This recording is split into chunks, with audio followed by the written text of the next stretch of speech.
देख रहे हैं लाइव इंडिया हर पल। नहीं है, यूं तो पूरे देश का है, लेकिन राज्य के सापेक्ष में यदि आप देखें तो एक गंभीर विषय है, आम लोगों का शोषण का विषय है।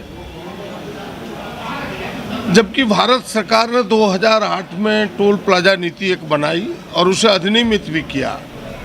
भारत के गजट में 5 दिसंबर 2008 को प्रकाशित है कि भाई 60 किलोमीटर की बीच में एक ही टोल प्लाजा रहेगा।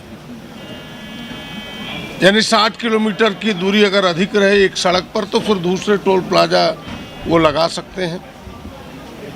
और फिर इसी संदर्भ में जब लोकसभा में माननीय सदस्यों ने, लोकसभा के सदस्यों ने विषय को सरकार के सामने रखा तो जो विभागीय मंत्री हैं उन्होंने 2022 को 22 मार्च को खुद अपने मुंह से कहा कि नहीं, यह नीति अब भी कायम है और अगर देश के किसी राज्य में इस प्रकार है तो उस टोल प्लाजा को हम समाप्त करेंगे।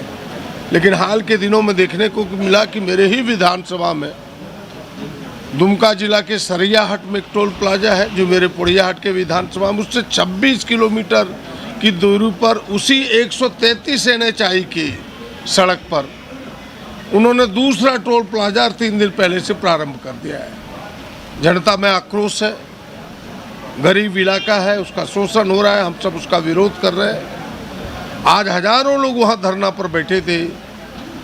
जो यूथ कांग्रेस के जनरल सेक्रेटरी है वो उसका नेतृत्व कर रहे थे। हमने विधानसभा में रखा, कल मुख्यमंत्री जी से भी मिला था, मुख्यमंत्री जी ने भी संज्ञान लिया है और जो मैं धन्यवाद देता हूँ सरकार को कि त्वरित कार्रवाई करते हुए सरकार ने भी NHI के अथॉरिटी को, डायरेक्टर को कहा है कि भाई ये नियम के विरुद्ध है और आगे भी सरकार इन सारी चीज़ों पर विचार करेगी। सर, भाजपा के विधायक लगातार यहाँ के अधिकारी सही उत्तर नहीं दे रहे हैं, क्या आपको भी ऐसा कुछ प्रतीत हुआ है? देखिए, कुछ चीज़ें होती है जो उनके ध्यान में आया होगा तो विषय रखा होगा, लेकिन सामान्य तौर पर मंत्री अपने विषयों को गंभीरता से रखते ही है।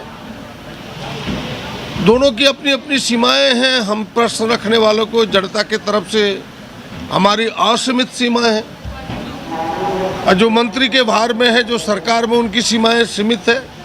कानून के दायरे में भी रहना है, उनकी झोली में जो बजट है उस दायरे में उन्हें चलना है।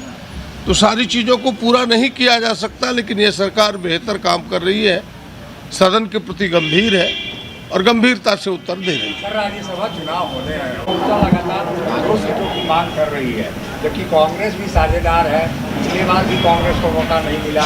आप लोग क्या मान रहे हैं, क्या बातचीत हो रही है? देखिए, सब स्वाभाविक रूप से कोई दल चाहता है कि हम अधिक से अधिक हिस्सेदारी लें। उनकी बातों पर मुझे कुछ कहना नहीं है, वह उनके विचार है। लेकिन कांग्रेस पार्टी इस गठबंधन में एक प्रमुख पार्टी है, दूसरी बड़ी दल है, 16 हमारे विधायक हैं और कांग्रेस की इच्छा है कि इन 2 जो राज्यसभा की सीटें हैं आने वाले चुनाव में एक सीट कांग्रेस की झोली में जाए। लेकिन अंततः फिर मिलजुल करके हम सब फैसला लेंगे, हमारा नेतृत्व फैसला लेगा और हमें लगता है कि इसका समाधान निकलेगा। जो उचित फैसला होगा सामने दिखेगा। सर, राहुल गांधी का झारखंड नहीं, वो दौरा लगभग पहले से तय था। वो विषय अभी जो नियमावली बनी है, पेशा नियमावली, उस नियमावली के संदर्भ में जो झारखंड सरकार ने काम किया है, हमें लगता है कि उन विषयों को और एक लोगों तक पहुंचाने के लिए सरकार के उस नियमावली पर फिर से एक बार कांग्रेस अपनी मुहर लगाने के लिए राहुल जी के नेतृत्व में एक बड़ी रैली करने वाली है। तो हमें लगता है आदरणीय राहुल जी उस रैली में शिरकत करेंगे। कितनी तारीख का है? अभी तारीख कहना थोड़ी जल्दीबाजी होगा, वो सारी चीज़ें हम सब बैठ के तय करेंगे। देश रांची में भी कमर्शियल सिलेंडर की उपलब्धता पर अस्थायी रोक लगा दी गई है, क्या संकट गहरा सकता है और उसके लिए किसको जिम्मेदार है? देखिए, आपने देखा होगा कि एक दिन पहले भी विधानसभा के सामने कहा था और आज भी इस विषय को हमने छेड़ा है कि यह देश गंभीर संकट से गुजर रहा है। देश का नेतृत्व नतमस्तक है, कमज़ोर है ट्रंप के सामने, अमेरिका के राष्ट्रपति के सामने। और जो वो कहता है उठ तो उठ, बैठ तो बैठ, उठक बैठक उसके अनुसार करता है। हमारी मास्टर चाबी अमेरिका के तिजोरी में बंद है। वो इजाज़त देता है तो हम रूस से तेल खरीदते हैं, नहीं इजाज़त देता है तो रूस से तेल बंद हो जाता है।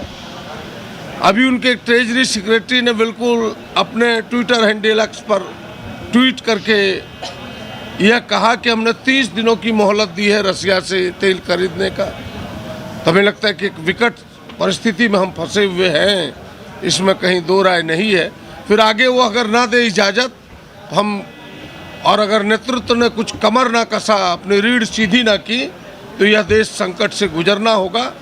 और इसकी पूरी जिम्मेदारी देश के नेतृत्व जो प्रधानमंत्री की कुर्सी पर बैठा है उनके ऊपर जाएगा कि इस देश को किस तरह से उन्होंने शर्मसार किया है, तिरंगे को शर्मसार किया है।